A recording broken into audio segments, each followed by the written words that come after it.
Por isso, quando Elias matou os 400 profetas de Baal e de Azera, ela ameaçou. Irmãos, Elias era um homem tremendo, fazia descer fogo do céu, mas quando ele recebeu a ameaça de Jezabel, ele fugiu. Não brinque com esse espírito. Um profeta do calibre de Elias fugiu para salvar a sua vida. A história, irmãos, de Jezabel, do espírito de Jezabel, ela se repete quando Jesus estava para se manifestar como o Messias de Israel. Quando Jesus estava para se manifestar como o Messias de Israel, o que aconteceu? Herodes Antipas, não é Herodes o Grande, o Antipas, aquele que o anjo matou, fulminou, comido de vermes. Herodes Antipas havia casado com Herodias, que era outra mulher que tinha o espírito de Jezabel nela.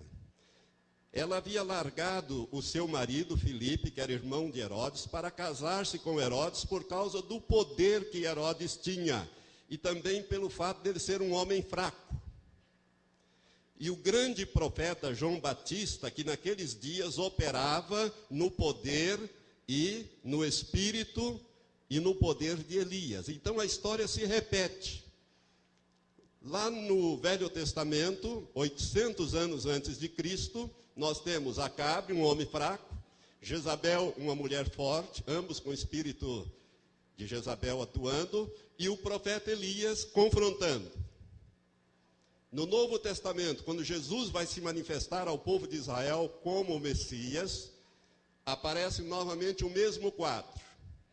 Agora, Herodes, como um homem fraco, casado com uma mulher extremamente forte, que era Herodias, que manipulava e controlava Herodes, e que aparece, Deus levanta João Batista, que é aquele que haveria de vir no poder e espírito de Elias.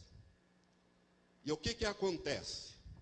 Herodias odiava tanto João Batista, que ela armou uma cilada. Ela fez com que João Batista fosse preso, mas Herodes tinha medo de João Batista. Ele sabia que João Batista era um homem de Deus, ele gostava até de conversar com João Batista. A Bíblia mostra isso. Mas, ao mesmo tempo, ele era um homem fraco, controlado pelo espírito de Jezabel e também pelo espírito de Jezabel que atuava na sua mulher Herodias. Até que chegou a data do aniversário, ela armou um complô, fez a filha dela, Salomé, dançar e seduzir Herodes, e Herodes prometeu qualquer coisa. E ela então instruiu a filha, peça a cabeça de João Batista. E o resultado, ela entregou a sua filha para Herodes fornicar com ela em troca da cabeça de João Batista.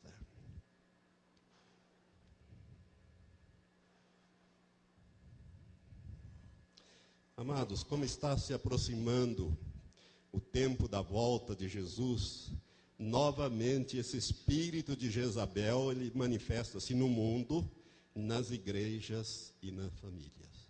Jesus está na iminência de retornar, não está?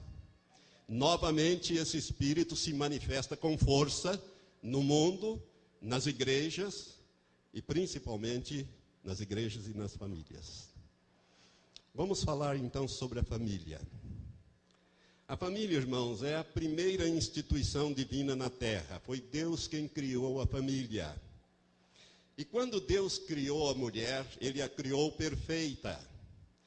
Quando Deus criou a mulher, a Bíblia fala que Adão estava só, muito só. E Deus então fez cair um pesado sono sobre Adão, porque Deus chegou à conclusão que não seria bom o homem estar só. Ele ia fazer alguém para estar com ele. E Deus não usa o mesmo padrão que ele usou para criar a Adão.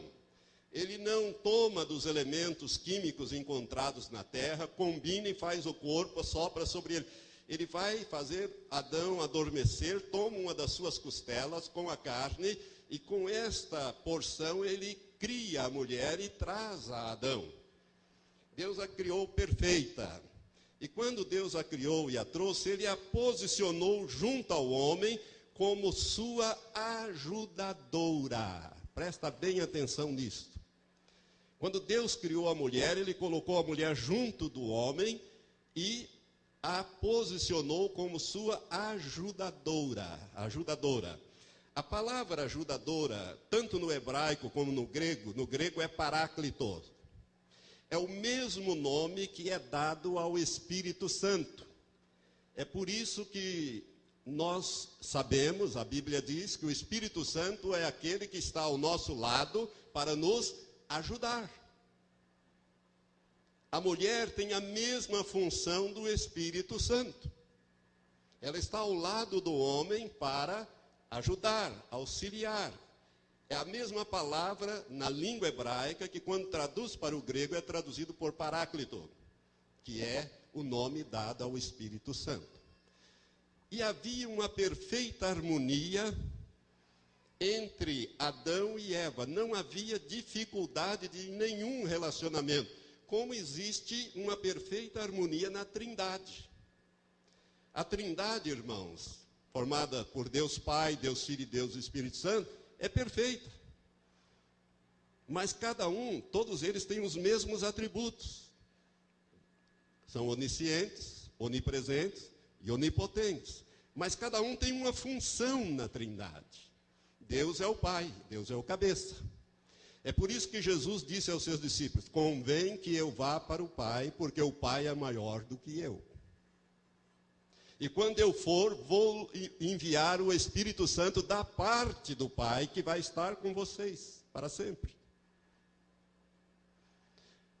Então, o plano original era que a mulher e o homem tivessem uma harmonia perfeita, como existe hoje, até hoje, na Trindade. Só que cada um com as suas funções definidas. Acontece que, nós sabemos, o pecado entrou através do engano da mulher por Satanás. Satanás foi na mulher, na auxiliadora, não foi em Adão. Adão não caiu, não foi Adão, a Bíblia diz isto, foi a mulher, mas depois ela seduziu Adão, e Adão resolveu entrar naquela. Adão poderia, irmão, ter dito a Eva: sinto muito, Eva, mas eu não vou entrar nisso. E Deus teria liquidado com a Eva e feito uma outra mulher para ele. Mas Adão amava muito a Eva. E ele aqueceu, e o resultado nós sabemos. Irmãos, somente com a entrada do pecado é que a coisa mudou. Somente com o pecado é que a coisa mudou. E Deus estabeleceu em Gênesis capítulo 3, versículo 16, Deus, ao julgar a Eva, ele estabeleceu que ela teria dores terríveis para a concepção. E os médicos dizem que a dor do parto é a dor mais terrível que existe. É uma das dores mais terríveis que existe, a dor da concepção, do parto. Mas Deus não para aí. Deus disse assim: o teu desejo será para o teu marido e ele te dominará. Não era para ser assim.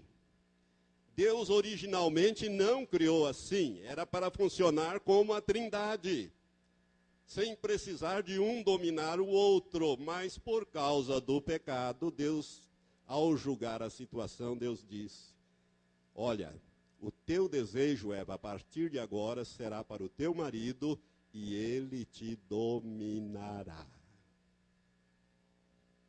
Como é que está a família hoje? Vamos ver. Como Jesus